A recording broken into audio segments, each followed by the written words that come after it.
নমস্কার। ঠাকুর শ্রী শ্রী রামকৃষ্ণ পরমহংসদেব এবং মা শারদার চরণে আমার সশ্রদ্ধ প্রণাম জানিয়ে ভিডিওটা শুরু করছি। মা শারদা বলতেন, বিশ্বাসে মিলায় বস্তু তর্কে বহুদূর। ঈশ্বরের প্রতি নিখাদ বিশ্বাসী জীবনের সমস্ত সমস্যার সমাধান করে দেয়।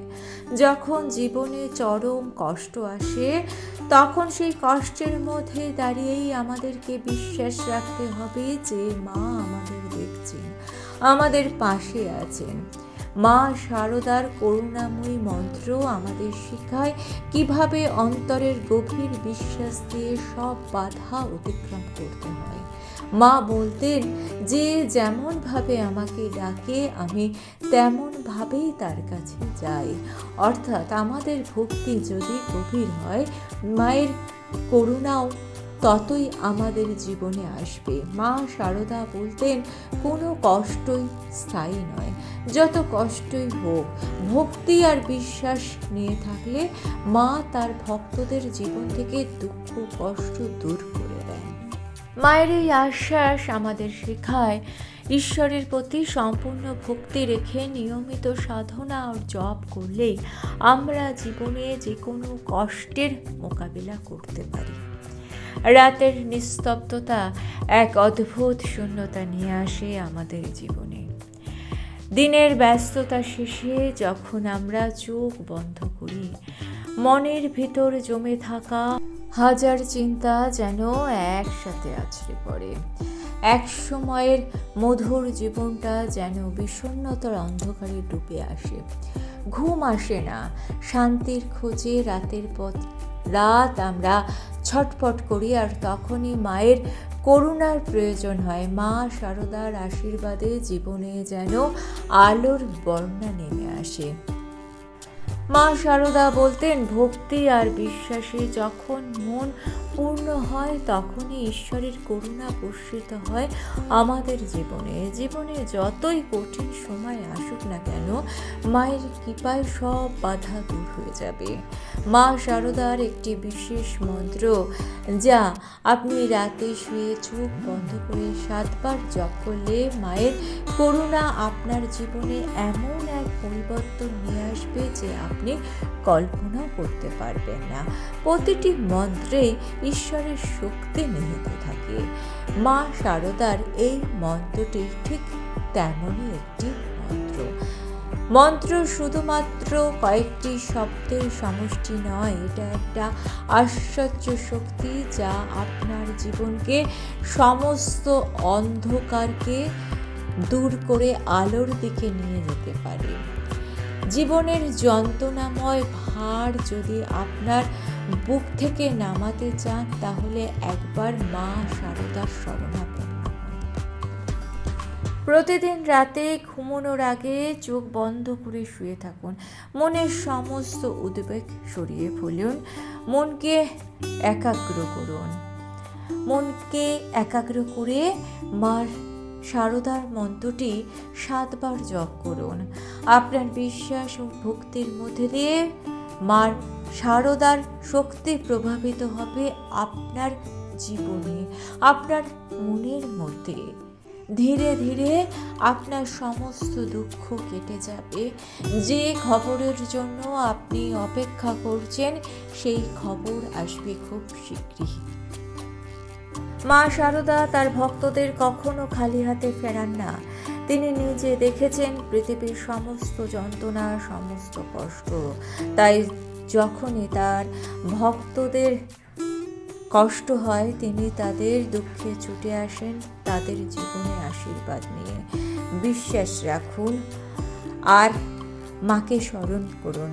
দেখবেন খুব অল্প দিনের মধ্যেই আপনার জীবনের সমস্ত দুঃখ কেটে গিয়ে, সমস্ত অন্ধকার কেটে গিয়ে আপনার জীবনে আলোর বার্তা নিয়ে এসেছে। এই মন্ত্র শুধুমাত্র কোনো আধ্যাত্মিক উপায় নয়, এটি মা শারদার সাথে আপনার নিবিড় সম্পর্ক গড়ে তুলবে। আপনার ভক্তি ও নিরন্তর জপই মা শারদার সঙ্গে আপনার যোগসূত্র তৈরি করবে, আপনার জীবনে নিয়ে আসবে সুখ ও সমৃদ্ধি। বিশ্বাসের মধুর মন্ত্রেই জীবনের প্রতিটি অন্ধকারেই আলো জানানো সম্ভব। মা শারদা সেই আলো নিয়ে আসবেন আপনার জীবনে। মন্ত্রটি হলো ওম মা শারদাই নমঃ। এই মন্ত্রটি জপ করতে হবে। আর আপনি যদি জপ নাও করতে পারেন, মাকে স্মরণ করুন।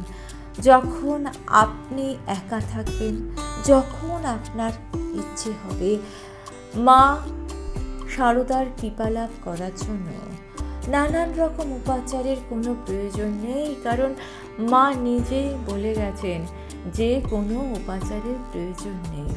শুধু মন্ত্রের মধ্যে দিয়ে আপনি মার সঙ্গে যোগসূত্র রচনা করতে পারবেন।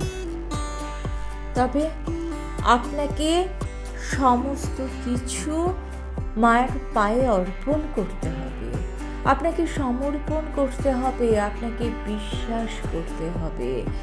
আপনার বিশ্বাসই আপনার মধ্যে একটা শক্তি এনে দেবে। তবে একটা কথা মনে রাখবেন, যে মন্ত্রই হোক, সেটা মা শারদার মন্ত্র হোক, শ্রীকৃষ্ণের মন্ত্র হোক, বা রাধে রাধে এই মন্ত্র হোক, যে মন্ত্রই হোক, আপনি সারাদিন মন্ত্র উচ্চারণ করছেন, আপনি 108 বার মন্ত্র উচ্চারণ করছেন, আপনি সহস্রবার মন্ত্র উচ্চারণ করছেন, কিন্তু মনের দিক থেকে আপনি ভীষণ অন্ধকার আচ্ছন্ন, আপনার মন কুসংস্কারে ভর্তি, আপনি অন্যের কুচিন্তা করছেন, অন্যের খারাপে আপনি আনন্দ পাচ্ছেন।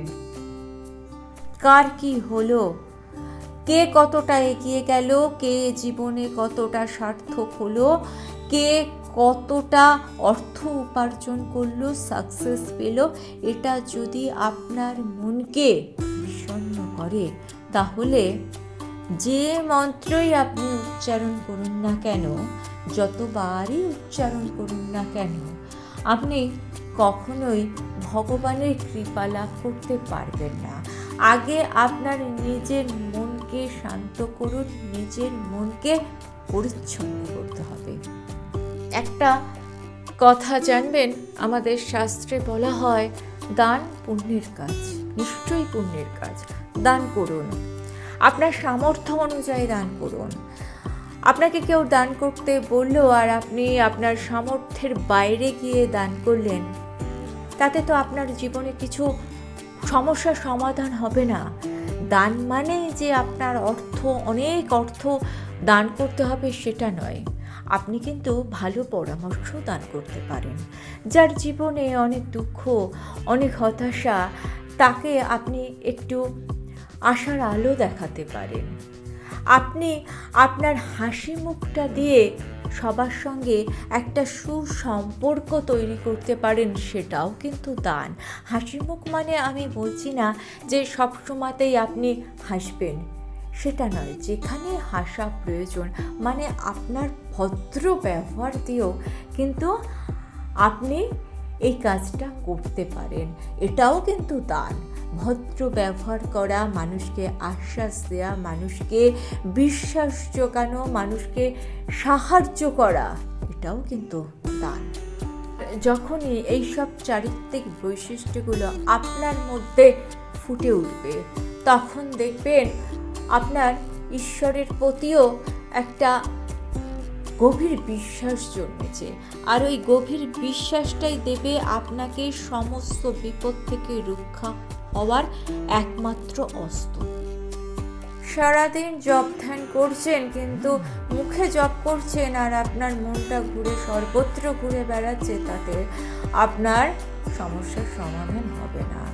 আপনি লক্ষ্য জপ না করে শুধু একবারও যদি ভগবানকে স্মরণ করেন, আর আপনার আশেপাশে যেসব মানুষগুলোর একটু সাহায্যের প্রয়োজন তাদেরকে সাহায্য করলেন, কিংবা আপনার আশেপাশে যে অবলা জন্তুগুলো আছে তাদের দিকে একটু সাহায্যের হাত বাড়িয়ে দিলেন, দেখবেন বিপদ এলেও সেই বিপদ আপনার কেটে গিয়েছে।